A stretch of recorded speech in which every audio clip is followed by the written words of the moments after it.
আলাইকুম। সবাইকে স্বাগত জানাচ্ছি ঢাকার বিখ্যাত সদরঘাট থেকে। এই মুহূর্তে আমি আছি ঢাকার সদরঘাটে, ঐতিহাসিক বিখ্যাত সেই সদরঘাট। এটা হচ্ছে বুড়িগঙ্গা নদী। তো আজকে আমি যাব চাঁদপুরে, ঢাকা থেকে চাঁদপুরে যাব। তো সেই জন্য এখন সদরঘাটে আসছি। তো এখান থেকে চাঁদপুর যেতে লাগবে 4 ঘন্টার মতো সময় লাগবে। 4 ঘন্টা ঠিক লাগে না, 3-3.5 ঘন্টা এরকম লাগে আর কি। বেশি জোরে গেলে 3 ঘন্টা, আসতে গেলে 4 ঘন্টা মতো লাগে। তো এখানে আমি লঞ্চগুলো একটু ঘুরে ঘুরে দেখতেছি।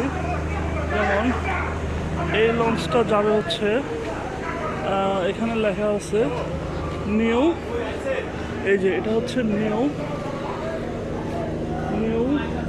সাব্বির 3 এটা কোথায় যাবে এটা লেখা নাই। এই যে এখানে রফ 7, এটা চাঁদপুরের লঞ্চ। তো ভাবতেছি এটাতে করে যাওয়া যায় কিনা। এই যে এটা হচ্ছে নিউ রফ 7, এটাতে যাওয়া যায় সম্ভবত। এটাতে আমি লঞ্চটা বেশ বড় আছে, আমি এটাতে যাবো আর কি। আর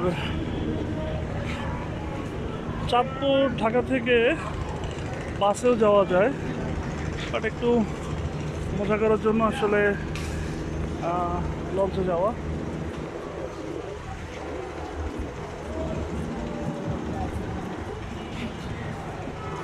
অনেক সুন্দর এই বুড়িগঙ্গা নদী, এই সদরঘাট, এগুলো নিয়ে কত স্মৃতি মানুষের, কত গল্প, কত লেখা রয়েছে আর কি।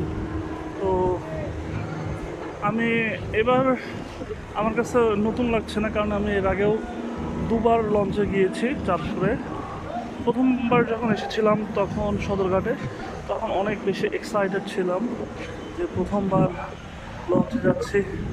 তো এখন আর ওই এক্সাইটমেন্টটা কাজ করতেছে না, কারণ যেহেতু অনেকবার 2বার গিয়েছি এর আগে। সো এই কারণে আর এক্সাইটমেন্টটা কাজ করছে না। এই একটা লঞ্চ ছেড়ে দেবে একটু পরে, তো লঞ্চ ছাড়ার আগে একটা হুইসেল বাজানো হয়। এই হুইসেলটা আসলে খুব মজার আর কি, অনেক আওয়াজ হয়।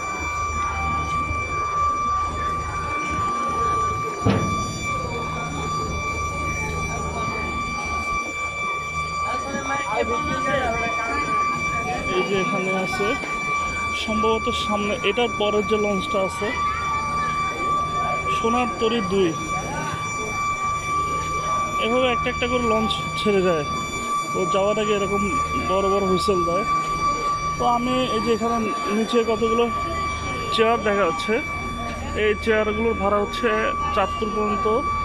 এর আগে যখন গিয়েছি তখন 180 টাকা, বাট এখন কত এটা বলতে পারছি না, উঠলে বোঝা যাবে।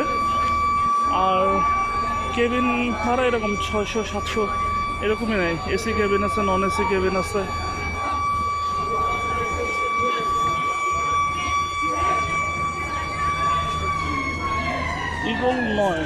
ইগল 9 সামনে আছে, ইগল 9।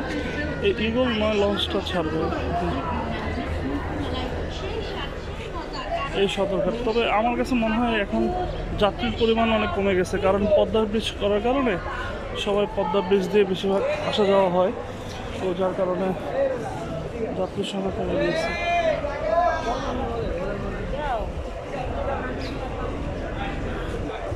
পন্টুন নম্বর 20, এই যে ব্রিজের মতো একটা জায়গা দেখা যাচ্ছে, এটাকে বলা হয় পন্টুন মানে এখান থেকে ছোট একটা খালের মতো আছে, খালের উপর দিয়ে ডিরেক্ট রোডে যাওয়া যায়। এই যে লঞ্চটা এখন ছেড়ে দেবে, যাত্রীরা সব উঠে গিয়েছিল।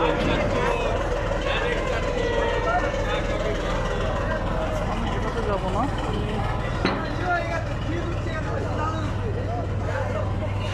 আমি যাব এটাতে। এটা অতটা ভালো লাগছে না। রফে যাওয়া, আচ্ছা আমি তো রফে যাওয়ার কথা ছিল, রফে যাবো, কিন্তু রফে ছাড়তে অনেক সময় লাগবে।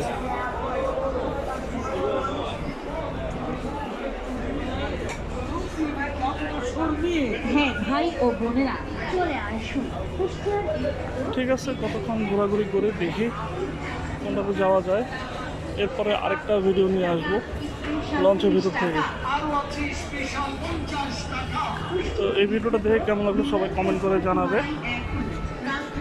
এরপরে কথা হবে লঞ্চের ভেতর থেকে। বাই।